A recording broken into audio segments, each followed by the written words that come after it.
நித்ரா பயனாளர்கள் அனைவருக்கும் இனிய வணக்கம்.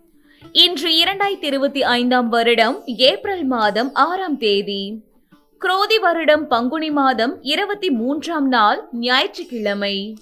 யாரை வழிபடலாம்?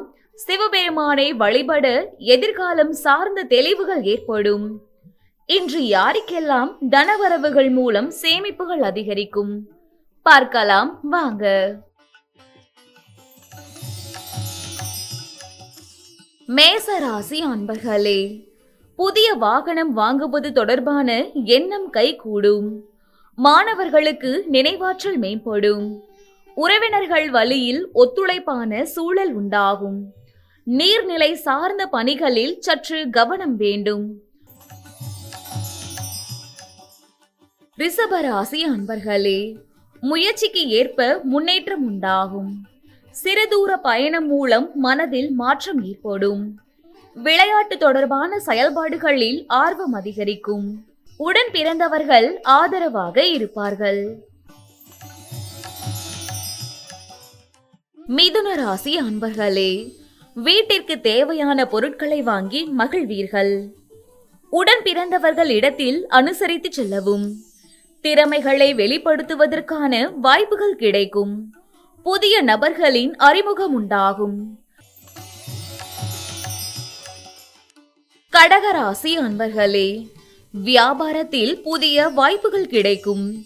செயல்பாடுகளில் உள்ள தடைகளை அறிவீர்கள். பொது வாழ்வில் மாறுபட்ட சூழல்கள் உண்டாகும். விளையாட்டு சார்ந்த செயல்பாடுகளில் கவனம் வேண்டும். சிம்மராசி அன்பர்களே, எதிர்பார்த்த வரவு இழுபறியாகும். சகோதரர்களிடம் விட்டு கொடுத்து செல்லவும். உடல் ஆரோக்கியத்தில் கவனம் வேண்டும். வாகனங்களால் சில விரயங்கள் உண்டாகும். கன்னிராசி அன்பர்களே, தனவரவுகள் மூலம் சேமிப்புகள் அதிகரிக்கும். திட்டமிட்ட பணிகளை முடிப்பீர்கள். நவீன மின்னணு சாதனங்கள் மீதான ஆர்வம் மேம்படும். உத்தியோகத்தில் மேல் அதிகாரிகளால் ஏற்பட்ட மனக்கசப்புகள் நீங்கும். துலாம் ராசி அன்பர்களே, வீடு மனை வாங்குவது தொடர்பான சிந்தனைகள் மேம்படும். மக்கள் தொடர்பு பணிகளில் இருப்பவர்களுக்கு அனுகூலமான சூழ்நிலைகள் உருவாகும். பேச்சுவன்மை மூலம் காரிய சித்தி உண்டாகும். சிந்தனைகளில் தெளிவுகள் ஏற்படும். விருச்சிக ராசி அன்பர்களே, தற்பெருமையான பேச்சுக்களை குறைத்துக் கொள்ளவும். ஆரோக்கியத்தில் கவனம் வேண்டும். முன் யோசனையின்றி செயல்படுவதை தவிர்க்கவும். தீர்த்த யாத்திரைகளில் ஆர்வம் ஏற்படும். தனுசு ராசி அன்பர்களே, மறைமுகமான எதிர்ப்பு உண்டாகும். வியாபாரத்தில் அலைச்சல் அதிகரிக்கும். பலதரப்பட்ட சிந்தனைகளால் நிம்மதியற்ற நிலையும் உண்டாகும். பிறரை நம்பி எந்த பொறுப்பையும் ஒப்படைக்க வேண்டாம்.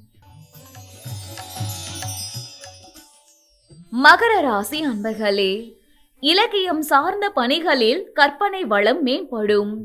மனதளவில் புதுவிதமான தன்னம்பிக்கை உண்டாகும். கணவன் மனைவிக்குள் மனம் விட்டு பேசுவீர்கள். புதிய சொத்துக்கள் வாங்குவது தொடர்பான எண்ணங்கள் அதிகரிக்கும். கும்பராசி அன்பர்களே, முக்கிய பிரமுகர்களின் சந்திப்புகள் ஏற்படும். வெளியூர் பயணங்களால் ஆதாயம் உண்டாகும். தொழிலில் லாபம் அதிகரிக்கும். உத்தியோகத்தில் மேன்மையான வாய்ப்புகள் கிடைக்கும். மீனராசி அன்பர்களே, மனதில் புதுவிதமான தேடல்கள் உருவாகும். உறவினர்கள் பற்றிய புரிதல்கள் ஏற்படும். உத்தியோகத்தில் அலைச்சல்கள் அதிகரிக்கும். சேமிப்பு தொடர்பான சிந்தனைகள் அதிகரிக்கும்.